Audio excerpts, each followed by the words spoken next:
Bueno, muchas gracias, doctora Kobrin, doctora Raspa. Muchas gracias a las autoridades de este congreso, doctora Castro, por la invitación. Y una mención especial a la Sociedad Argentina de Pediatría por esta iniciativa de hacer un congreso de dermatología infantil en este ámbito que es tan importante. Bueno, vamos a hablar de claves en la fotoprotección. Yo no tengo conflicto de intereses para este tema, exceptuando que tengo centro de fototerapia, pero no voy a hablar de fototerapia, así que básicamente no hay conflicto de intereses en esto. Vamos a ir pasando punto a punto cuestiones que me parecen claves de la fotoprotección. Daría para un congreso de fotoprotección, pero vayamos a punto por punto a cuestiones claves, algunas muy elementales. Por ejemplo, la radiación ultravioleta es la principal causa del cáncer de piel. Una obviedad, pero repasemos un poco la principal fuente de radiación ultravioleta que lleva a la Tierra es la radiación solar. La radiación solar, repasemos un poco. Uno puede decir, a ver, tenemos luz visible que nos permite ver, tener señales visuales, radiaciones infrarrojas que se transmiten fundamentalmente como calor, y lo que es el espectro ultravioleta con posible daño al material genético, inmunodepresión y fotoenvejecimiento. Cuando uno repasa los actores acá están en la epidermis, esta es la epidermis, recuerden en el estrato basal los melanocitos, y las células inmunocompetentes de Langerhans, células dendríticas mieloides que habitan la epidermis, que son capaces de generar presentaciones antigénicas como grandes actores en la superficie del estrato córneo. Cuando uno ve la radiación ultravioleta y la capacidad de penetración, la que casi no llega, prácticamente llegan trazas a la superficie terrestre, como es la ultravioleta C, tampoco lograría penetrar demasiado la epidermis. La UVB logra atravesar cómodamente la epidermis, más la longitud de onda más penetra y llega hasta la dermis reticular superficial. La UVA, además de mayor longitud de onda, logra llegar a mayor profundidad, la dermis reticular media y hasta profunda la UVA1. ¿Cuál es el punto crítico aquí? Que en el espectro de... Esta es una curva de absorción de moléculas. Esta es la curva del ADN y en la parte final de la curva de absorción del espectro de absorción del ADN coincide con la ultravioleta B, de modo que puede cargar de energía la UVB. Quiero que presten atención también a que las proteínas están absorbiendo también energía lumínica en un espectro bastante superpuesto al del ADN y coincidiendo mucho con lo que es UVB, de modo que las proteínas tienen un efecto fotoprotector. Una curva más, que es esta, es la curva de absorción de la melanina, que se extiende cómodamente hacia el espectro visible, de modo que la vemos a la melanina, cosa que no deseamos hacer con los fotoprotectores. Cuando uno utiliza una crema, un protector solar, desea que no se vea, de modo que debería estar por este lado del espectro de luz no visible. ¿Qué es lo que sucede cuando se carga de energía el ADN? Ocurren varias alteraciones moleculares, pero lo más relevante es que se generan dímeros de pirimidinas, fundamentalmente dímeros de timinas, que generan errores en la lectura del ADN si persisten. Les voy a hablar dentro de unos minutos de que hay mecanismos muy eficientes en nuestra maquinaria molecular del núcleo celular para reparar eso. Pero si esto persistiera, los dímeros persistieran, podrían dar origen por error de lectura, a una mutación permanente, o sea que sea mutagénico.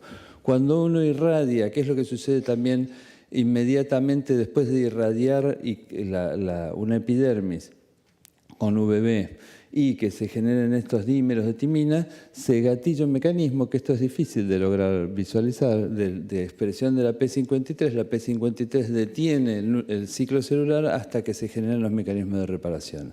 Ahora, si dentro de las mutaciones se muta la P53, ahí estamos en un problema y los mecanismos de reparación fallan. Entonces, en un esquema simplista, todo esto va a ser más o menos simplista. Por un lado se genera inflamación con eritema, fotodermatosis posible, fotoenvejecimiento, y por otro lado el daño del ADN con pérdida de la inmunocompetencia, Con apoptosis, porque el mecanismo de la P53, si se gatilla y no se repara el daño en un timing adecuado, la célula va a la apoptosis, al suicidio celular. Cáncer de piel, no melanoma o melanoma. Bien, y una evidencia más es cuando uno estudia casi un modelo experimental de cáncer de piel, de lo que es más común el cáncer de piel, las queratosis actínicas, y uno las gradúa, esto se usa poco, la gradación, pero si uno las gradúa en KIN 1, KIN 2 y KIN 3, según el nivel de displasia que haya, el KIN 3 sería el de mayor displasia, donde haya un carcinoma in situ, el nivel de aneuploidía, o sea, de la suma de mutaciones va siendo mayor a mayor displasia. De modo que queda claro la relación entre una y otra. Ahora, la radiación ultravioleta no es solamente proveniente del Sol. Hay un gran problema que tenemos, que es con las llamadas camas solares, que camas solares debían ser llamados dispositivos de radiación ultravioleta no controlada, no son ni camas ni solares, y en las cuales este humor gráfico es muy representativo de lo que realmente pasa. Suman riesgo de cáncer de piel, sobre todo cuando se inicia en edad temprana. Hay varias evidencias ya en trabajos de seguimiento de corte poblacional, en donde muestran que cuando se inicia, sobre todo cuando se inicia la exposición en la adolescencia, el riesgo de cáncer de piel, especialmente vasocelular a la edad temprana, aumenta significativamente con las camas solares. Primer punto, entonces. Bueno, segundo punto, el fotodaño acumulado desde la infancia es relevante. Parece una obviedad, pero necesitamos evidencia. Y esto, hay bastante evidencia, pero sobre todo la evidencia epidemiológica muestra que hay uno de los 3 tumores prevalentes, que es el vasocelular. Hay 3 tumores prevalentes, el vasocelular, el espinocelular y el melanoma. El vasocelular se relaciona directamente con fotoexposición solar en la infancia y la adolescencia. Y ahí vemos que con exposición temprana a las camas solares. El espinocelular es de fotoexposición crónica, que puede comenzar perfectamente en la infancia o en la adolescencia. De hecho, es lo más común que ocurra eso. Y el melanoma con fotoexposición intensa e intermitente. La atmósfera y la sombra son fotoprotectoras. De hecho, son el mayor fotoprotector. La atmósfera y la sombra. El filtro atmosférico filtra la inmensa mayoría de las radiaciones y eso permite la vida en la Tierra. O sea, hay varios efectos, el efecto invernadero, el efecto de filtro de radiaciones de la atmósfera, permite que se desarrolle la vida en la Tierra. Esto también hace, el filtro es tan significativo que el espesor del filtro atmosférico atravesado por la luz es extremadamente relevante para saber cuánta radiación está llegando a la superficie y cuánta radiación nos está llegando a nosotros individualmente. ¿Qué quiero decir? Que si el Sol cae perpendicularmente, y eso se llama mediodía, la radiación es significativamente más alta. Que si la radiación viene oblicua y atraviesa una capa atmosférica gruesa, la radiación es significativamente menor. Que si estamos en la altura de una montaña, la radiación es significativamente mayor, cuanto más miles de metros estemos de altura, porque hay miles de metros menos de atmósfera, de filtro atmosférico filtrando la radiación.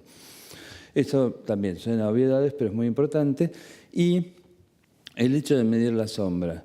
Si nosotros proyectamos una sombra larga, tan larga como nuestra estatura o más, eso significa que estamos empezando a tener un riesgo de radiación ultravioleta relativamente bajo. Y si proyectamos menos sombra, cuanto menos sombra proyectemos, estamos con un riesgo de irradiación significativamente más alto. Cuando me preguntan los horarios, les digo, vea, si usted extiende el brazo y la sombra que proyecta es más corta que su brazo, eso se llama mediodía. No mire el reloj, mire la sombra. Eso es lo que importa realmente. Y en esos horarios de mediodía lo que hay que utilizar como estrategia de fotoprotección es la sombra. Ninguna crema fotoprotectora. Ahora, en vistas de todo esto, de que esa es la principal estrategia de fotoprotección, ¿los protectores solares pueden contribuir a disminuir el riesgo de cáncer de piel? Sí, claro. Ahora, aquí tenemos los espectros de fotoprotección de UVB y UVA, y dónde se forma, repasemos un segundo, dónde se forma lo que se llama el ecosistema fotoprotector. El ecosistema fotoprotector se forma en el estrato córneo de la epidermis. Eso Los protectores solares están diseñados para ser utilizados sobre la epidermis, sobre la piel seca, y le requieren unos 20 minutos a media hora para que se forme el ecosistema fotoprotector en esa epidermis. Una vez que se logra eso, recuerden que estamos acá arriba y, bueno, solo recuerden eso. Cuando nosotros decimos, bueno, llevamos muchos años, unos 40 años de fotoprotectores más o menos eficientes, y como ejemplos epidemiológicos, de cortes epidemiológicos, fíjense, entre 98 y 2008, incremento de un 70% de melanoma en varones, 53% en mujeres. Vaso celular y espino celular también en incremento. O sea, cáncer de piel, no melanoma también con tendencia persistente al incremento. ¿Qué quiere decir eso? ¿Que los fotoprotectores no ayudan o que los hábitos no están siendo lo bastante adecuados a que los fotoprotectores nos ayuden? Busquemos un modelo experimental. Un modelo experimental es el desarrollo de lesiones perineoplásicas, como son las queratosis actínicas, en trasplantados, en inmunosuprimidos. Y fíjense, esto es un trabajo muy interesante. Déjenme verlo acá. Fíjense, por ejemplo, con trasplante renal o con trasplante hepático, que es la última línea.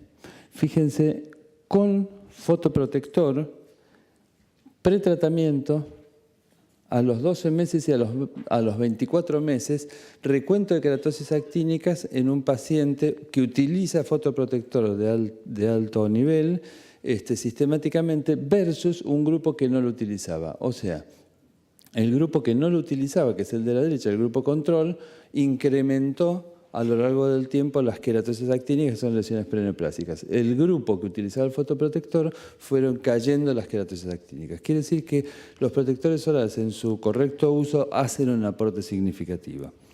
Bien, siguiente punto. El FPS es una medida confusa. Queda clarísimo. Yo no voy a hacer esto, primero porque no tenemos tiempo y segundo porque sería un caos. Pero no les voy a preguntar lo que es el FPS, pero estoy seguro que habría 20 definiciones diferentes de lo que es un FPS.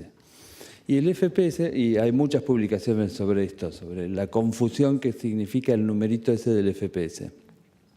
Pero el FPS es un cálculo en vivo, y es un cálculo en vivo que mide dosis mínima de eritema, o sea, cuánta dosis de ultravioleta se requiere para producir enrojecimiento de la piel, con el fotoprotector dividido sin el fotoprotector. Es solamente esa cuenta, se hacen voluntarios vivos y se mide poniendo el protector solar e irradiando. Hagamos un ejemplo, por ejemplo, dosis mínima de eritema sin fotoprotector que sea de 300 milijoules y con fotoprotector de 3 joules por centímetro cuadrado de irradiación. ¿Cuánto sería ese fotoprotector? Sería un 10. Tendría un FPS de 10. 300 contra 3 joules. ¿Sí? Bien. Se basa en una medida más o menos arbitraria como es la dosis de eritema, no considera los cambios suberitema, por debajo del eritema. Por ejemplo, mitad de la dosis mínima de eritema ya genera inmunomodulación de la piel, la mitad de la dosis mínima de eritema, eso se utiliza mucho en fototerapia.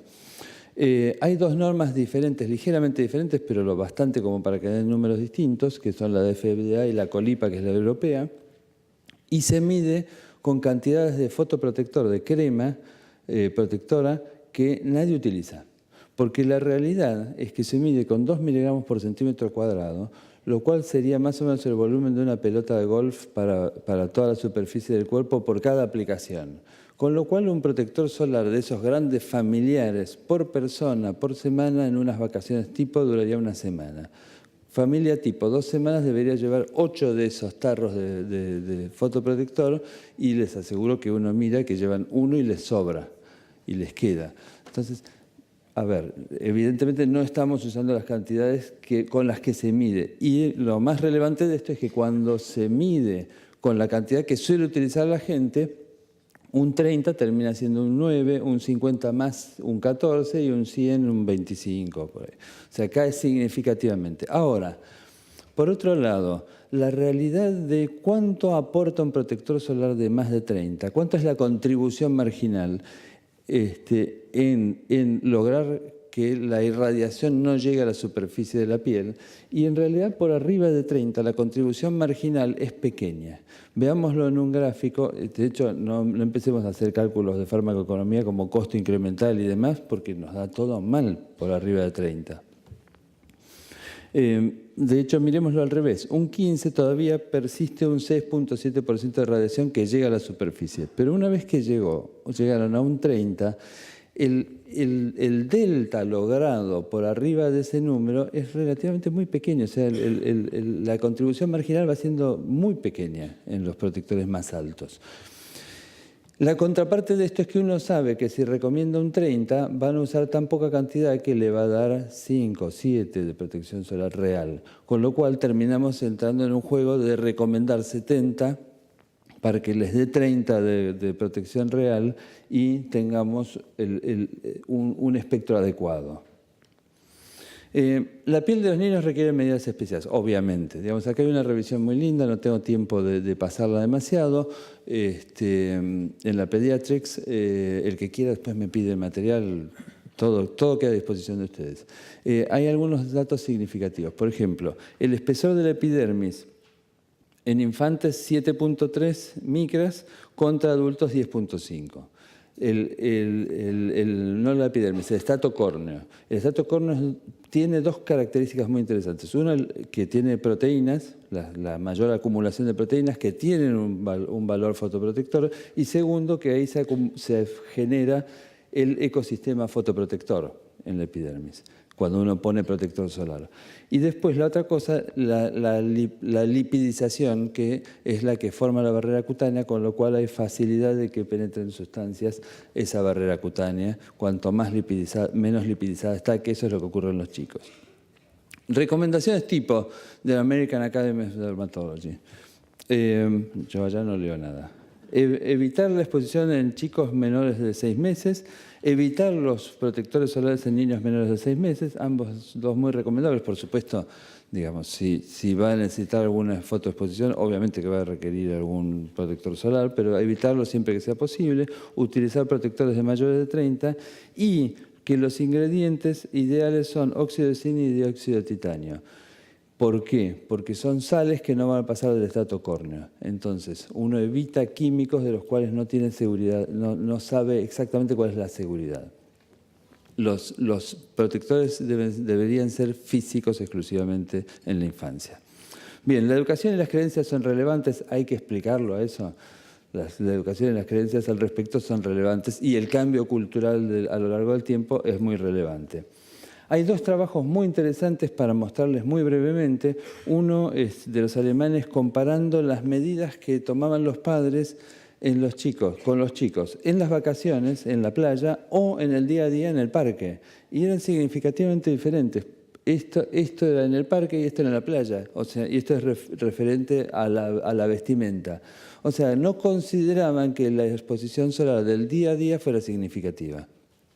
Lo consideraban mucho más y quedó mucho más parejo con los protectores solares, con las cremas, digamos.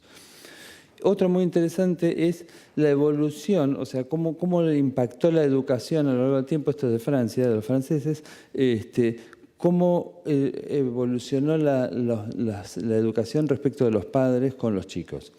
Es muy interesante, se tomó un grupo de padres que tenían hijos mayores de 15 años y qué hacían con los chicos cuando tenían menos de 5. Y un grupo de padres que ahora tenían hijos de menos de 5. O sea que había un gap de unos 10 años, entre 10 y 15 años entre un grupo y otro. Y se vio que respecto de las medidas en general, por ejemplo, de utilizar sombrero, eran siempre altas, la línea verde es que lo hacían, pero que fueron mejorando a lo largo del tiempo. En los dos casos. La primera es el sombrero, después las vestimentas, después el protector solar. Y lo interesante es la baja conciencia de utilizar los lentes, de utilizar anteojos con protección solar, que relativamente, aunque ha mejorado, está baja. Y siempre, cuando uno piensa en fotoprotección, si bien lo nuestro es la piel, hay que pensar en la retina, ¿sí? Y después estaba muy bien en el uso de protector solar y con cada cuánto reponerlo, la recomendación de reponerlo cada 2 horas o según recomendación del que lo produce.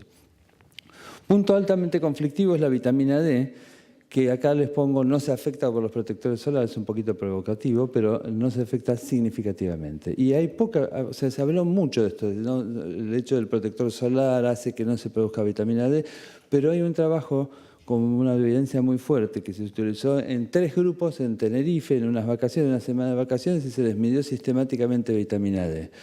Y el grupo que no usaba protección solar, esto es espectrofotometría para ver el eritema en la piel, y el grupo que no utilizó protector solar, que es este, que hizo eritema significativo, y 2 que utilizaron protección solar, que prácticamente no hicieron eritema. Lo interesante es que los 3 tuvieron producción de vitamina D. Claro, los que hicieron eritema hicieron una producción de vitamina D un poco más significativa, pero digamos, el rango era muy interesante en los que usaban un protector solar de espectro amplio. De modo que el déficit de vitamina D tiene más que ver con que uno no esté expuesto al sol con que uno se exponga al sol con protección solar. Este grupo control es muy interesante. Tomaron un grupo de polacos que no tenían nada que ver con el sol y que no produjeron nada en esos días. ¿Es posible la fotoprotección oral? Sí, esto está en avance, esto está con adultos, la niacinamida, o sea, como complemento de otras medidas de fotoprotección, por supuesto.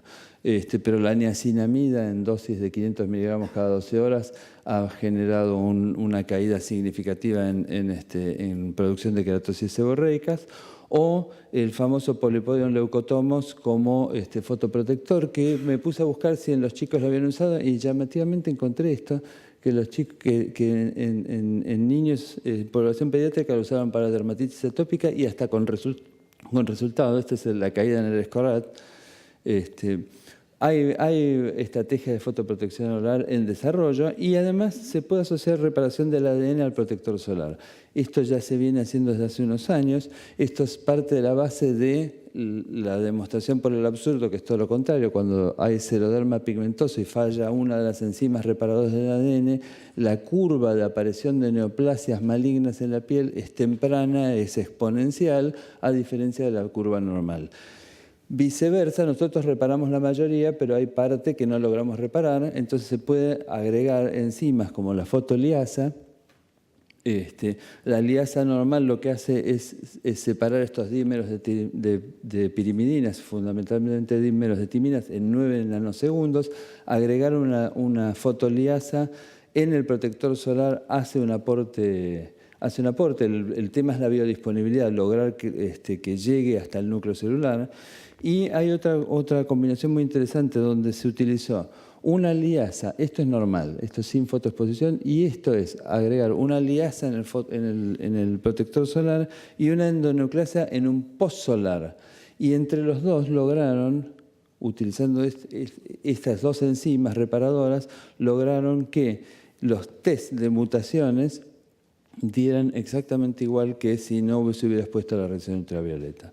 Es parte de lo que se viene en el futuro. Último, los médicos deberíamos ser proactivos en protección solar. Fíjense qué interesante. Esto, la evolución de las recomendaciones en la consulta médica sobre protección solar. Y una curva ascendente desde los 80 hasta ahora, hasta el 2015.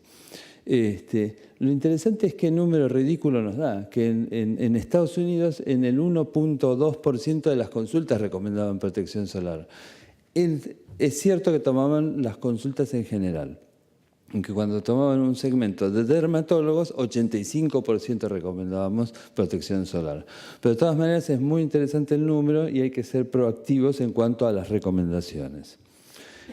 ¿Por qué? Porque hay que poner la protección solar dentro de una rueda en donde está el alerta, la prevención, que es la protección solar, el diagnóstico temprano, el tratamiento a tiempo, el cuidado posterior y mantener siempre todo este esquema en permanente evolución. Entonces, mensajes para llevar a la práctica, todos estos. La radiación ultravioleta es la principal causa de cáncer de piel. El fotodaño acumulado desde la infancia es relevante para eso. La atmósfera y la sombra son las principales estrategias fotoprotectoras. Los protectores solares pueden contribuir a disminuir el riesgo de cáncer de piel utilizados adecuadamente.